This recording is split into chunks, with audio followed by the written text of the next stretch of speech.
Y sobre todo lo que hay es colombianos, que es lo mejor de Colombia. Los colombianos.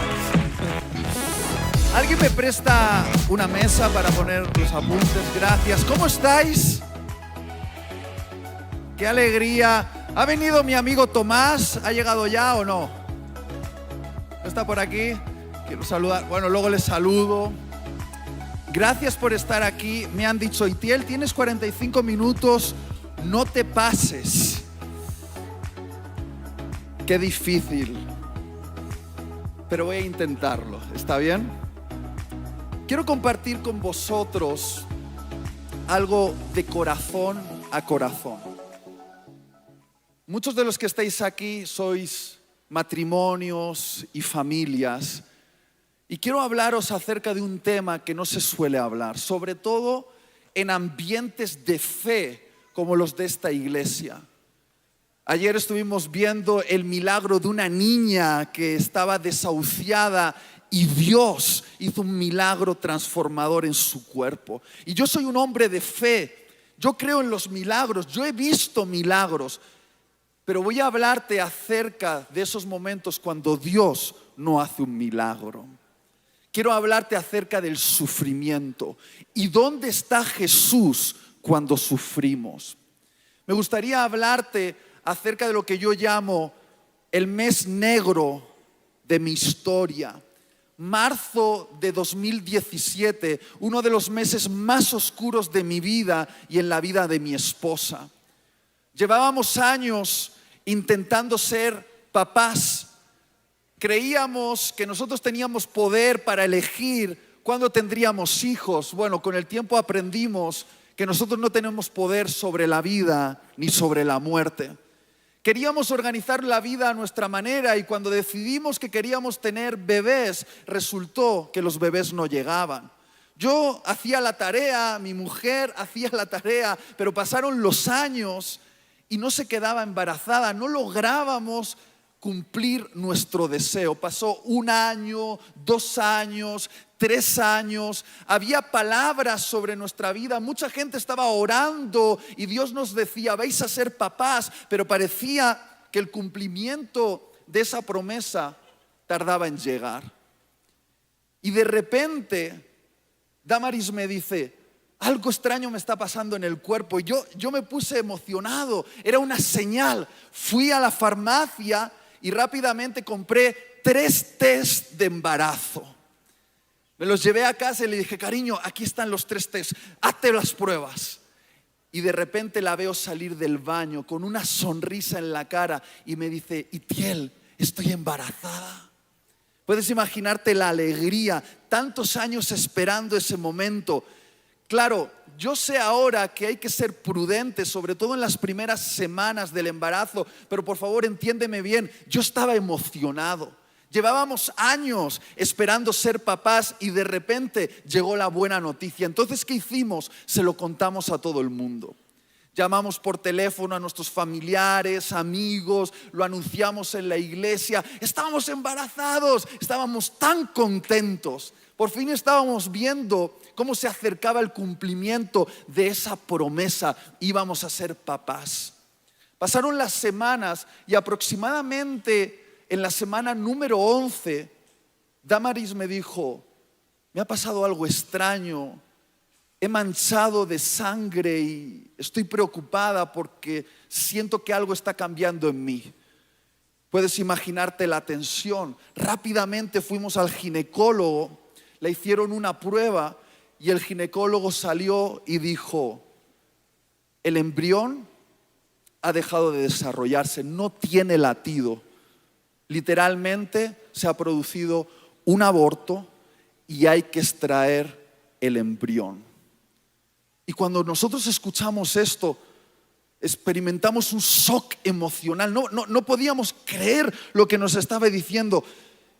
Y yo soy un hombre de fe. Y me puse firme y le dije, mira, tú puedes decir que no tiene latido, pero yo creo que este bebé, que es el bebé que Dios nos ha dado, va a vivir porque es una promesa de Dios para nosotros. Y Él nos dijo, mira, tú cree lo que quieras, pero en 7 días tenéis que volver para extraer el embrión. Tenemos que extraerlo del cuerpo de la madre, porque si no puede ser peligroso, porque ese embrión está muerto, no tiene vida. Llegamos a casa, mi mujer llorando, pero yo me quería mantener fuerte. Yo soy un hombre de fe y quería mantenerme fuerte, estable, sólido. Llamé a todos mis amigos, les conté la situación y les dije: orad por nosotros para ver un milagro. Durante esos 7 días, muchos llegaron a casa, pusieron sus manos sobre el vientre de mi esposa, orando por una resurrección de ese bebé en el vientre de mi esposa. Y yo creía por un milagro, yo quería verlo. Y al pasar los 7 días, llegamos al hospital y el médico dijo: bueno, hay que hacer el legrado, tenemos que extraer el embrión. Y yo le dije: no hagas nada sin primero comprobar si está vivo. Y dijo: mira, no es el protocolo, pero le dije: por favor, pruébalo. Entonces hizo las pruebas, nos miró y dijo: al igual que hace 7 días atrás, este embrión no tiene latido.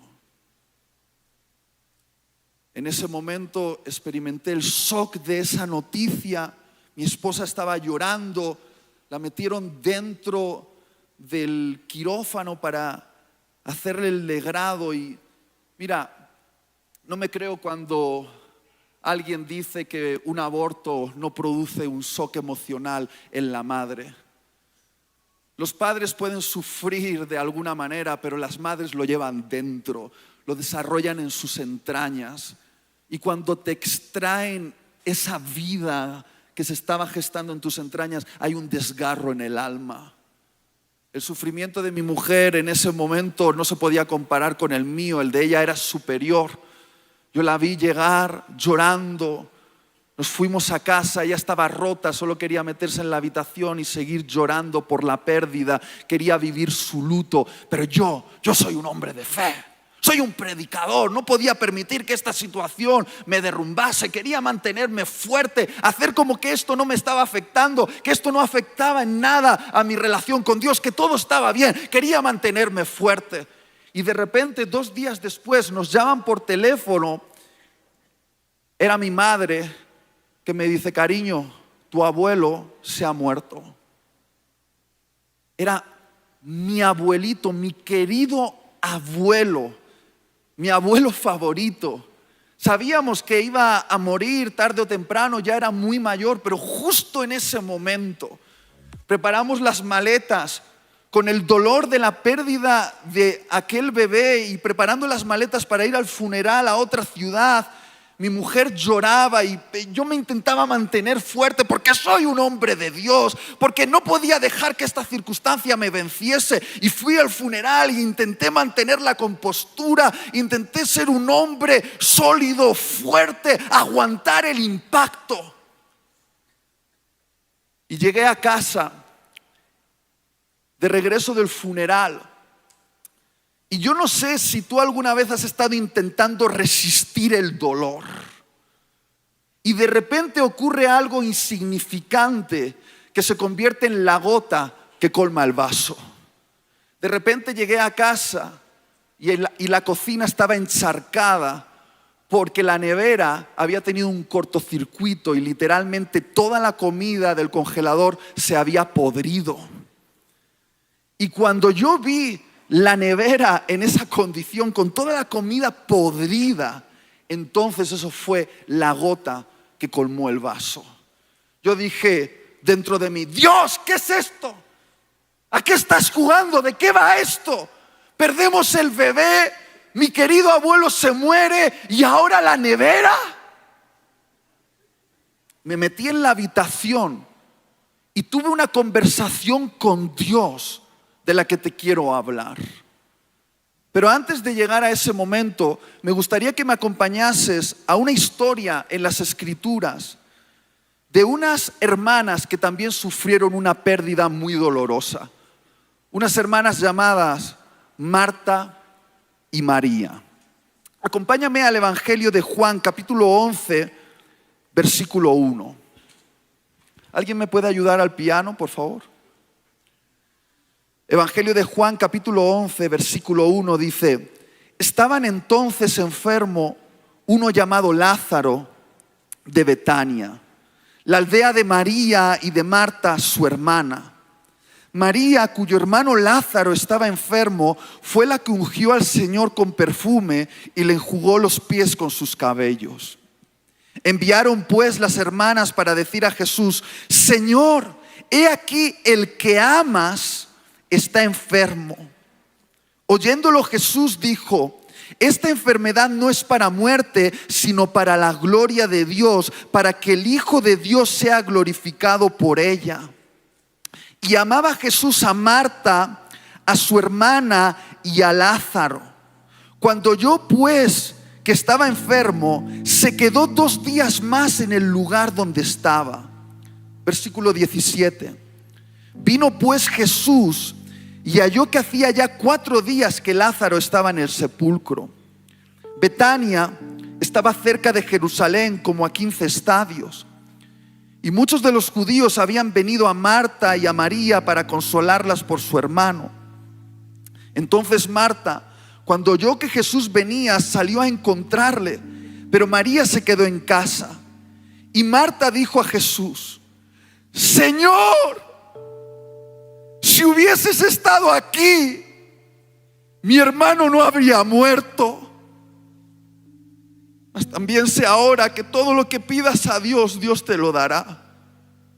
Jesús le dijo: tu hermano resucitará. Marta le dijo: yo sé que resucitará en la resurrección, en el día postrero. Le dijo Jesús: yo soy la resurrección y la vida, y el que cree en mí, aunque esté muerto, vivirá.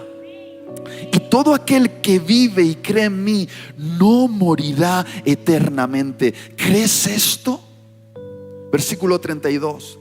María, cuando llegó donde estaba Jesús, al verle, se postró a sus pies diciéndole: Señor, si hubieses estado aquí, no habría muerto mi hermano. Jesús entonces, al verla llorando y a los judíos que la acompañaban también llorando, se estremeció en espíritu y se conmovió. Y dijo: ¿dónde le pusisteis? Le dijeron: Señor, ven y ve. Jesús lloró. Jesús lloró. Dijeron entonces los judíos: mirad cómo le amaba. Y algunos de ellos dijeron: ¿no podía este que abrió los ojos al ciego haber hecho también que Lázaro no muriera? Jesús, profundamente conmovido otra vez, vino al sepulcro. Era una cueva y tenía una piedra puesta encima. Versículo 43. Clamó a gran voz y dijo: ¡Lázaro, ven fuera! Y el que había muerto salió. Queridos, queridas, vamos a hablar del sufrimiento, ¿está bien?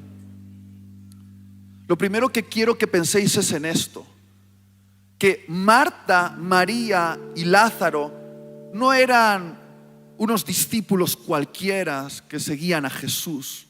Marta, María y Lázaro eran amigos íntimos de Jesús.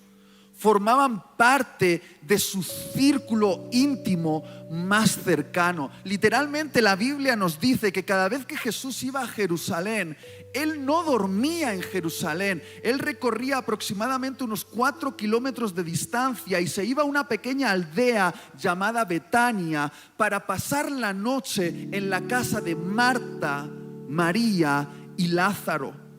Habían pasado muchas noches juntos. Marta había preparado tantas veces la cena para Jesús, habían compartido tantas risas, historias y anécdotas. Queridos, Jesús era amigo de Marta, María y Lázaro. De hecho, cuando Lázaro enferma y envían el aviso a Jesús, ni siquiera tienen que decirle el nombre de Lázaro. Le dicen: Jesús, aquel al que amas, de Betania, está enfermo. Es decir, Lázaro era conocido por Jesús como aquel al que él amaba. Y claro, ellos pensaron de una manera muy lógica. Marta y María pensaron, bueno, si Jesús ha hecho milagros por desconocidos, si los ha hecho por gentiles, incluso si los ha hecho por enemigos de la patria, los romanos, los opresores, ¿cómo no va a hacer un milagro en favor de su amigo Lázaro, aquel al que ama? Pero queridos, no lo hizo. No lo hizo como esperaba. De hecho, escúchame bien, cuando enviaron el aviso Marta y María a Jesús de que Lázaro estaba enfermo, Jesús no solo no respondió a la petición, sino que alargó su estadía en otra aldea.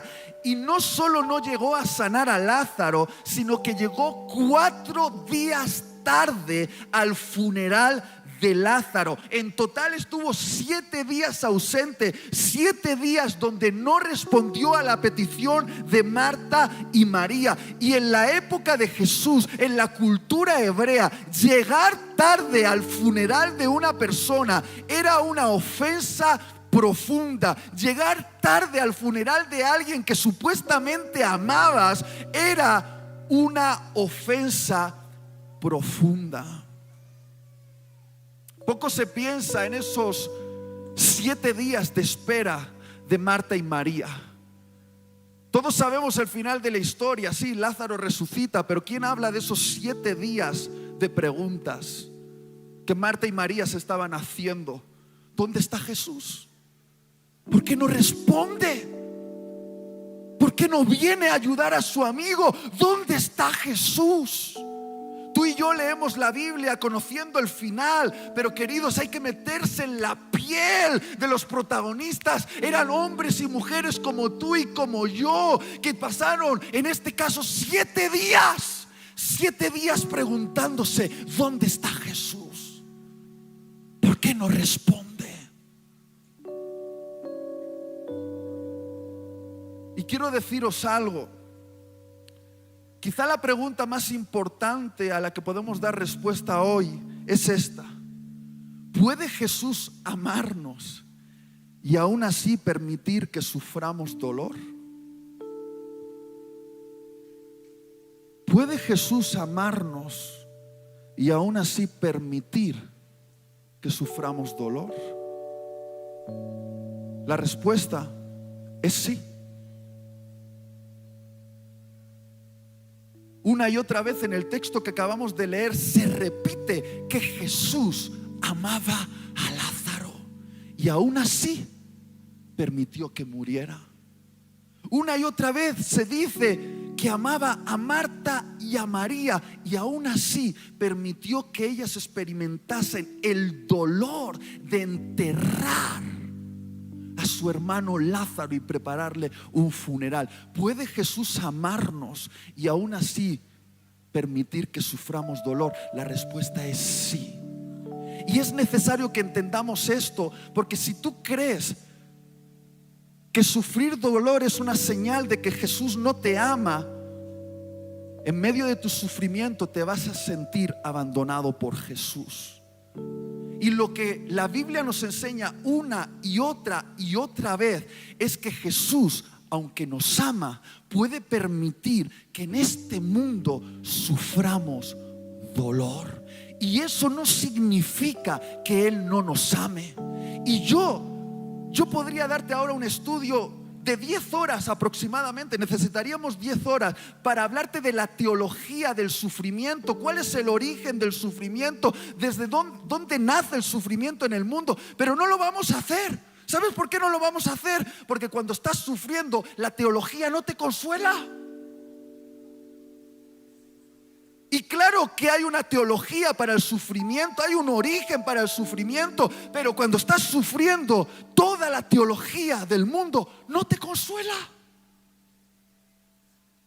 Y lo que me propongo ahora en los próximos minutos es decirte, ¿dónde está Jesús cuando estás sufriendo?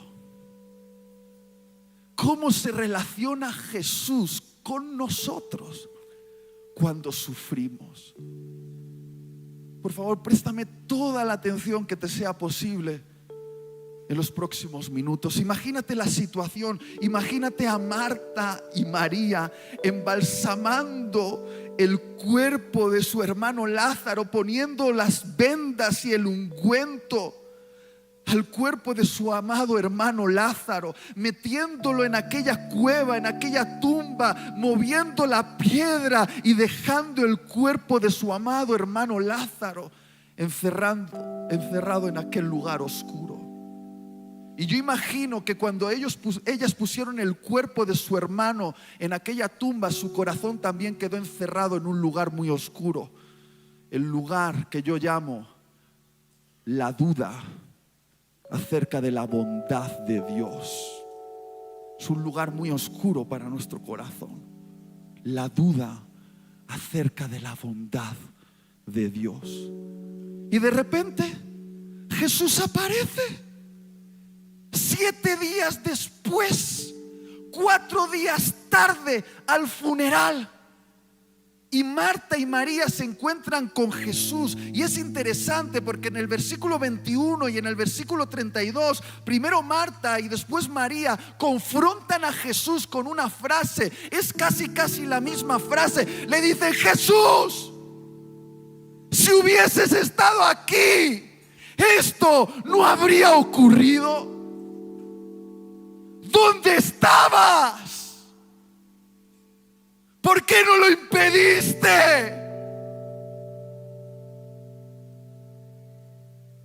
¿No puedes encontrar en estas palabras el mismo clamor de tu alma cuando estás sufriendo? ¿No te sientes identificado con estas palabras de Marta y María en medio de tus propios sufrimientos? Mira, no hablo de los sufrimientos superficiales de la era moderna, porque nos quejamos de realmente tonterías, de que se nos ha pinchado la rueda y no podemos ir donde queríamos, o que esperábamos que fuese un día soleado y de repente se pone a llover, o que internet se cae y no podemos ver la serie que nos gusta y decimos: ay, cuánto dolor sufrimos. Mira, todo eso que consideramos dolores en nuestra vida, cuando realmente experimentamos un dolor de verdad, nos damos cuenta de que nos hemos quejado por asuntos sin importancia.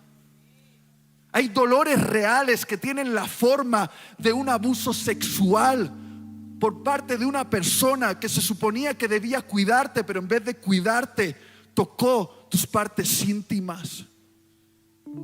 Abusos que tienen la forma de un diagnóstico, dolores que tienen la forma de un diagnóstico de cáncer. Un médico que te dice: tienes metástasis y te queda muy poco tiempo de vida. Dolores que tienen la forma de un accidente. Un hombre borracho atropella a alguien que amas y lo deja en una silla de ruedas.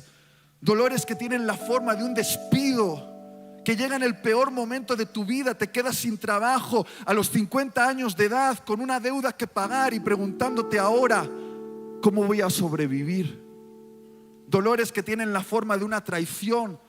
Aquel que te prometió amor eterno, o aquella que te prometió amor eterno en el altar, te ha traicionado, te ha sido infiel y está destruyendo todo aquello que habíais construido.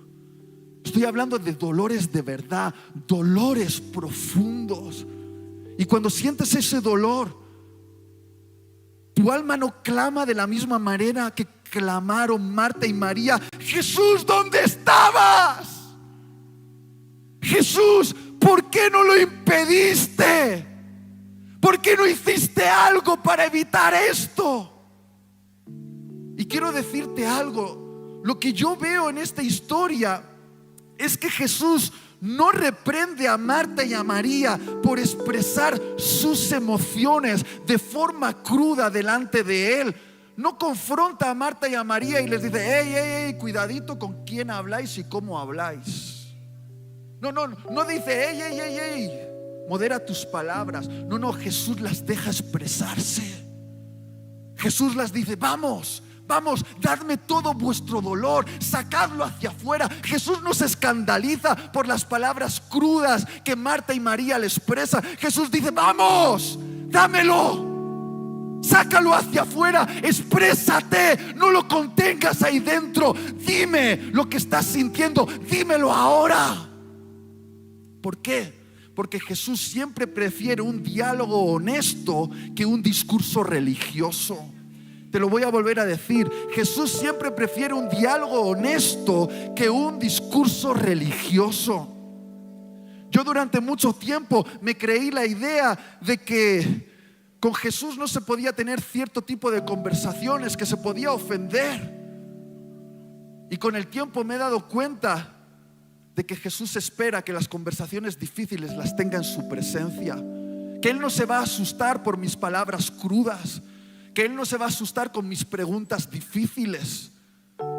Jesús sabe que cuando estamos sufriendo, lo mejor que podemos hacer es sacar ese sufrimiento delante de Él, porque si lo dejamos ahí escondido, si hacemos ver que no pasa nada, que todo está bien, que esto no nos afecta de ninguna manera en nuestra relación con Él, Él sabe que tarde o temprano ese sufrimiento se va a pudrir dentro de nuestra alma y se va a convertir en amargura que finalmente nos va a envenenar y nos va a matar por dentro.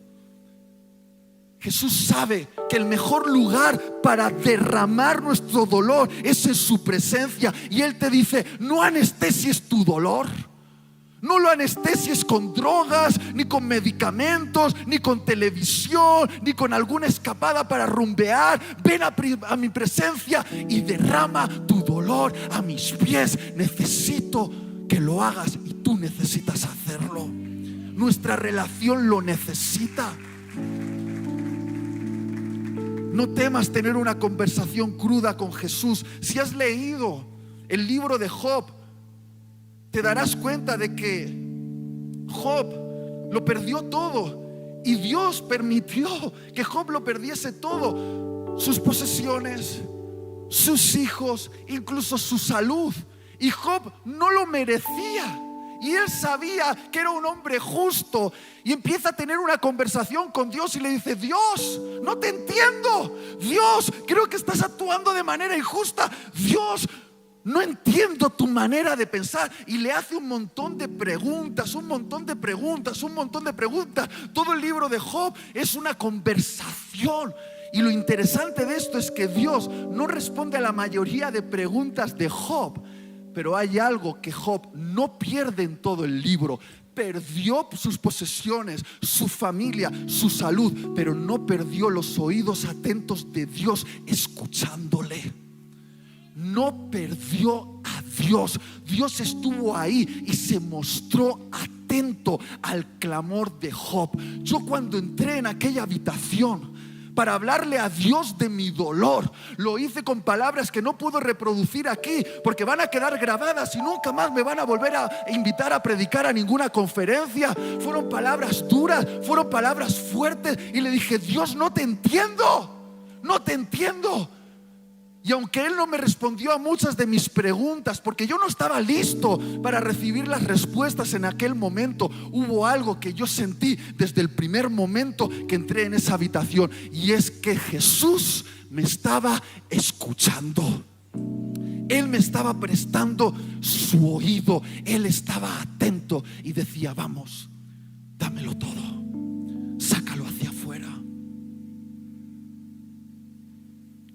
Y es interesante porque Marta y María experimentan el mismo dolor, pero Jesús responde a Marta y a María de dos maneras diferentes. ¿Por qué? Porque Marta y María eran diferentes. A Marta Jesús la habla con la verdad, casi entra en un debate con ella, pero a María la acompaña en su dolor y llora con ella. Jesús a Marta la ministra con la verdad. Jesús a María la ministra con las lágrimas. Y queridos, queridas, cuando estamos sufriendo, todos necesitamos uno de estos dos ministerios: o que nos hablen con la verdad, o que nos acompañen con las lágrimas, que nos hagan ver las cosas desde una perspectiva superior, desde una perspectiva divina, o que sean empáticos con nosotros y nos acompañen en nuestro sufrimiento. A Marta le habla la verdad, le da una perspectiva divina. Marta le dice a Jesús: Jesús, la muerte ha vencido. Y Jesús le dice: no, Marta, estás equivocada. La muerte no ha vencido. Yo soy el vencedor último. Yo soy la resurrección y la vida. Y el que cree en mí, aunque esté muerto, vivirá. El que cree en mí no morirá eternamente. Escucha, ¿qué estaba haciendo Jesús? Estaba elevando la perspectiva de Marta. Marta estaba concentrada en un problema temporal, la muerte del cuerpo de su hermano Lázaro. Pero Jesús le dio una perspectiva eterna y le dijo: Lázaro, aunque su cuerpo está muerto, el que cree en mí no morirá eternamente. Muchas veces nuestros dolores temporales nos hacen perder la perspectiva de la eternidad. Jesús le dio una revelación a Marta de la eternidad, le ministró con la verdad eterna. Quiero que veáis esto. Por favor, ¿alguien me ayuda a levantar esta cuerda? ¿Lo sugieres? Sí, gracias. Quiero que veas esto. Puedes ponerte ahí en el centro. Levanta la cuerda en el centro. Esta cuerda representa la línea de tu existencia. Vamos a levantarla más alta, estírala. Ahora bien, para que esta cuerda representase bien la línea de tu existencia, tendría que ser una cuerda infinita, porque tengo una noticia para ti. Tú eres un ser eterno. Pero como comprar una cuerda infinita era muy cara, nos conformaremos con 20 metros. Ahora, ¿ves esta parte anaranjada? Esta parte anaranjada representa tu vida en este mundo, en esta dimensión, en esta era, en esta realidad terrenal. Pero ¿ves esta parte azul? Esta parte azul representa tu vida en la eternidad. Ahora, nuestra perspectiva está puesta generalmente en esta parte anaranjada. Y pensamos que todo lo que ocurre en esta parte naranja es todo lo que va a haber, pero en realidad desde la perspectiva eterna las cosas se ven diferentes. Lázaro estaba muerto en esta parte anaranjada, pero desde la perspectiva eterna Lázaro viviría eternamente. Porque sí, conocemos el final de esta historia. Al final Lázaro resucita. Pero os hago una pregunta: ¿Lázaro volvió a morir físicamente unos años después? ¿Sí o no? ¿Sí o no? Sí. Entonces, ¿para qué lo resucitó Jesús? Para demostrar que Él tenía poder sobre la vida y sobre la muerte. Era una revelación de que Él es el poderoso, el que tiene poder sobre la muerte, y el que cree en Él no morirá eternamente. Sí, Lázaro estaba muerto en esta franja naranja, pero desde la perspectiva eterna, Lázaro viviría eternamente. Gracias. Y eso es lo que me dijo Jesús. Me dijo: ¿por qué me hablas de un bebé muerto? Tu bebé vive.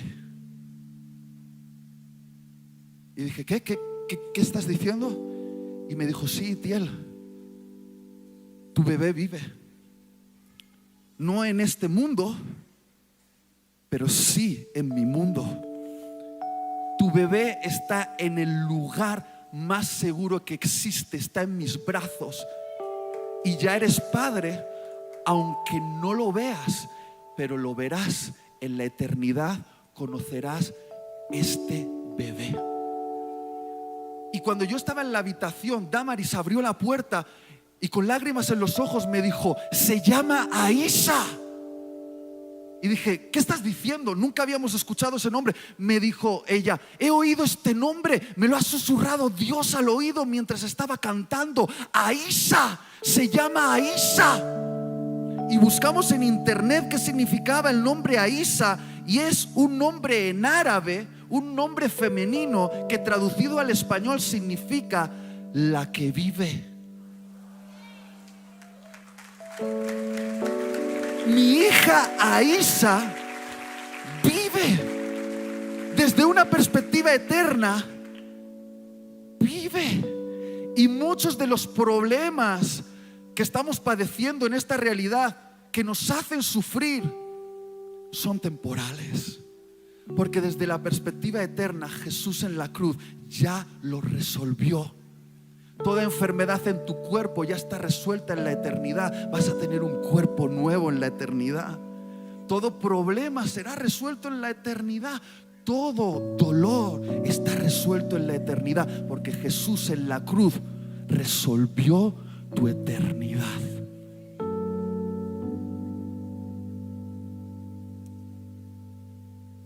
Pero a María no le habló de la eternidad. A María la acompañó con lágrimas. El versículo más corto de la Biblia, pero para mí el más profundo, donde te puedes ahogar en sus profundidades, donde puedes bucear durante toda tu vida. Jesús lloró. Mucho se ha dicho acerca de por qué Jesús lloró. Pero queridos, queridas, Jesús no pudo llorar por tristeza, porque Él sabía que Lázaro iba a resucitar. Jesús no pudo llorar porque estaba enfadado por la falta de fe de las personas. No es el Jesús que yo conozco. Jesús lloró por una sencilla razón: por empatía. Porque su amiga María estaba llorando. Y cuando su amiga María estaba llorando, el corazón de Jesús, que estaba unido al corazón de María, lloró por empatía. Jesús se identificó con el dolor de ella y con sus lágrimas silenciosas pronunció el sermón más sanador para el que sufre, que es decirle en silencio: estoy aquí contigo, llora, cariño, llora. Cuando Damaris y yo perdimos a nuestro bebé, muchas personas bien intencionadas de la iglesia, queriendo aliviar nuestro dolor, nos decían frases típicas como: bueno, a ver, eran 11 semanas, era solo un embrión. O nos decían: mujer legrada, mujer embarazada, ahora que has abortado, vas a quedarte embarazada antes, ya verás. O decían cosas como: bueno, a ver, no te preocupes, ya pronto vendrá otro. ¿Y sabes qué tenían en común todas esas personas bien intencionadas? Que estaban bien intencionadamente equivocadas. ¿Sabes por qué? Porque ninguna de ellas había experimentado el mismo dolor que habíamos experimentado nosotros. Y cuando tú no has experimentado un dolor, no puedes ser empático con esa persona. Y en medio de todos esos discursos vacíos, porque os voy a decir una cosa: si no has sentido ese dolor, cierra la bocota. Una persona de la iglesia se acercó a nosotros, nos abrazó y se puso a llorar. Y cuando él estaba llorando, nosotros lloramos con él. Y él nos dijo: yo también he perdido un bebé y sé lo que estáis pasando. Yo también.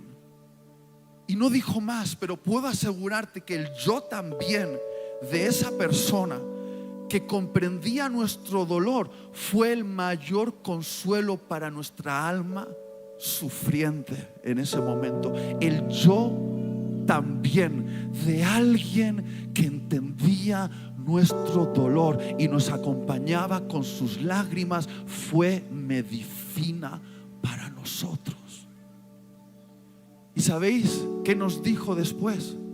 Nos dijo: y Jesús también. Y yo me llevé esa frase a casa y dije: ¿y Jesús también? ¿A qué se refiere que Jesús también?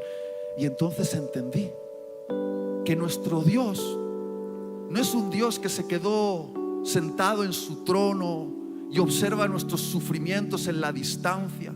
El Evangelio nos revela un Dios que se metió dentro de piel y hueso, dentro de carne humana, y experimentó todos nuestros dolores, todos, absolutamente todos. Él sabe lo que es el sufrimiento físico, el sufrimiento de ser traicionado, el sufrimiento de no ser creído, el sufrimiento de haber sido abusado, el sufrimiento de haber sido perseguido, el sufrimiento de haber sido engañado. Él te puede decir: yo también. Buda no te puede decir: yo también. Alá no te puede decir: yo también. Zeus no te puede decir: yo también. Jesús te dice: yo también. Y te entiendo. Te entiendo. Y el yo también de Jesús nos acompañó durante todo el luto. Yo también. Termino, 4 minutos.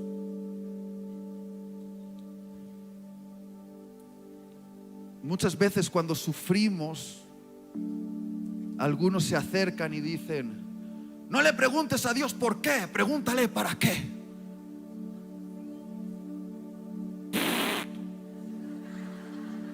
No le preguntes a Dios por qué, pregúntale a Dios para qué. Y yo entiendo la frase.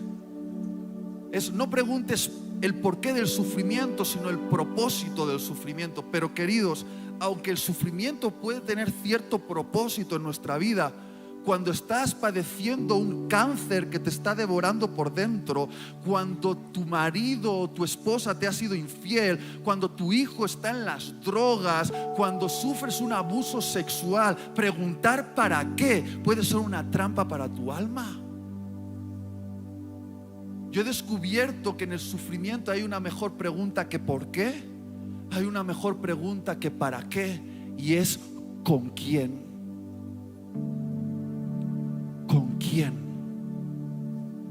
Y la respuesta que una y otra y otra y otra y otra vez recibo de Jesús es: conmigo. Yo soy tu pastor y te acompaño por el valle de la sombra y de la muerte. No transitas solo, no transitas sola, querida ovejita. Tu pastor Jesús camina contigo. Su vara y su cayado te infundirán aliento. Y créeme, dice Jesús, conozco lo que hay al otro lado.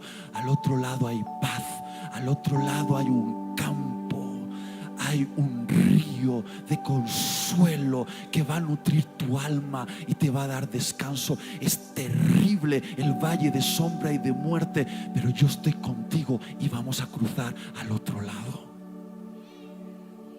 ¿Con quién? Con Jesús. Siempre con Jesús.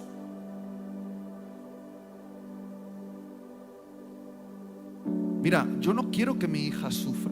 Por cierto, nos volvimos a quedar embarazadas y nació una niña llamada Alaya, que traducido del idioma vasco, de donde soy yo, significa alegría.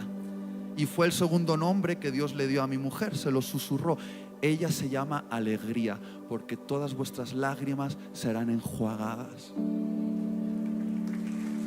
Y es curioso pensar que si Aisa hubiese nacido en este mundo, yo no conocería a Alaya, y ahora mismo no me imagino una vida sin Alaya. Soy papá de 2 niñas, una aquí y otra que me espera arriba. Aisa. Pero yo no quiero que mi hija Alaya sufra. Pero hay algo interesante y termino con esto. Sé que esto que voy a decir de alguna forma puede chirriar, pero quiero que entiendas dónde voy. Cuando mi hija se cae y se hace una herida, y de repente para ella es como el final del mundo, porque los niños son así, les ocurre una pequeña cosa y ellos piensan que es el final y crean un drama, y entonces lloran y lloran y lloran desconsoladamente. Y yo, que soy su padre, que ya tengo cierta experiencia, que veo las cosas desde una perspectiva más amplia, sé que la mayoría de sus dolores, hasta ahora, todos sus dolores son temporales. Todas las lágrimas que ha derramado en realidad son lágrimas por dolores insignificantes que van a pasar. Pero yo he encontrado algo que me conecta profundamente con mi hija, y es que cuando ella está llorando, la tomo entre mis brazos y la consuelo en su dolor. Y es cierto que mi hija y yo disfrutamos jugando juntos, pero siento que hay una conexión profunda cuando me uno al corazón de mi hija como el consolador de mi hija. Cuando la abrazo entre mis brazos, y mientras ella llora por esa herida, que yo sé que en 2 días ya va a estar curada, pero para ella es el drama de su vida, yo la consuelo y la susurro al oído: tranquila, hija, papá está aquí contigo y esto va a pasar. Y yo no cambiaría, y por favor no me entiendas mal, yo no quiero que mi hija sufra, pero yo no cambiaría esos momentos de intimidad que tengo con ella cuando me convierto en el consolador, el padre que consuela. Siento que mi corazón se acerca al corazón de mi hija de una manera que no podría acercarse en ninguna otra circunstancia. Y quiero decirte que Dios espera ser tu consolador en el sufrimiento, traer consuelo, y hay un nivel de intimidad que vas a desarrollar con Él si te rindes en sus brazos. Si te rindes en sus brazos. Y todos los que estamos aquí, que hemos sufrido un dolor, convertiremos ese dolor en medicina para alguien más en la iglesia.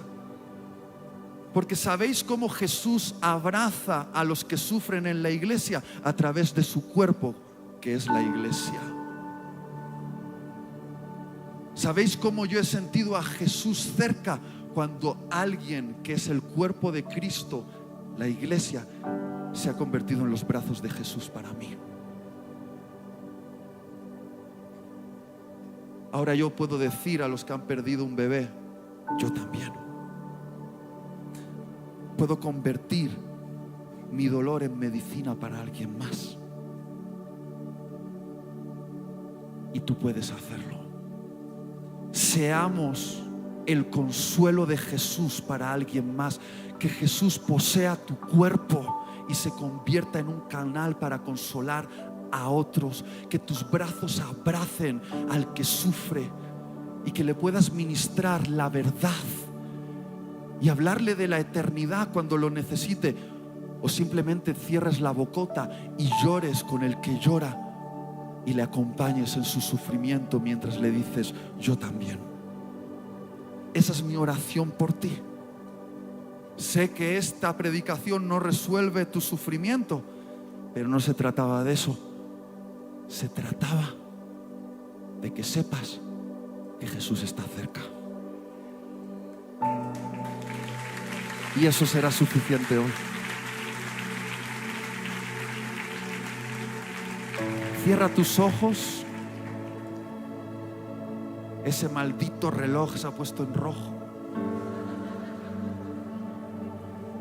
No, que me echan de... Cierra tus ojos. Señor Jesús, te pido que nos conviertas en consuelo para otros. Que tu iglesia sean tus brazos para abrazar al que sufre y ministrarles la verdad y ministrarles las lágrimas. Señor, que nuestros sufrimientos nos acerquen a ti y que no nos alejen.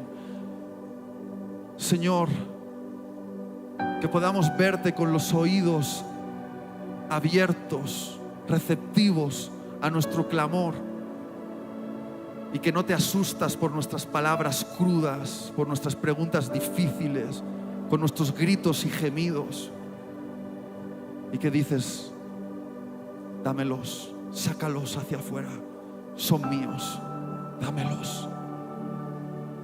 Señor, te pido que un extraño gozo que va más allá de las recetas fáciles, de las palabras bonitas, el gozo de tu Espíritu caiga sobre nosotros esta tarde aquí, y salgamos de este lugar con una esperanza, con la esperanza de que cualquier sufrimiento es temporal, tiene fecha de caducidad, pero que nuestra alegría será eterna. Y que te podamos ver llorando con nosotros, cerca, diciéndonos: yo también. Y que eso sea suficiente para atravesar este valle de sombra de muerte, sintiendo que nuestro pastor no nos ha abandonado.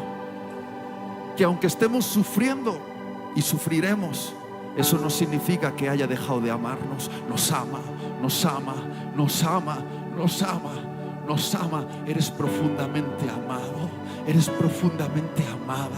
Te ama con todos tus dolores, te ama en medio de tus sufrimientos, te ama. Él te ama, Él te ama. No dudes de su amor, Él te ama, Él te ama.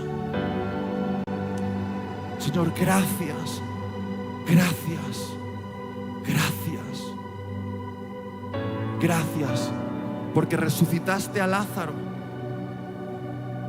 y nos resucitarás a nosotros en el día postrero también. Nos levantaremos, la muerte nos soltará, no podrá dominarnos. Tú vencerás a nuestro enemigo último, vencerás a la muerte, al infierno y al Hades. Vencerás, ya has puesto sentencia en la cruz y todo está por cumplirse. Vencerás y nos levantaremos y resucitaremos. Resucitaremos en el nombre de Jesús. Amén.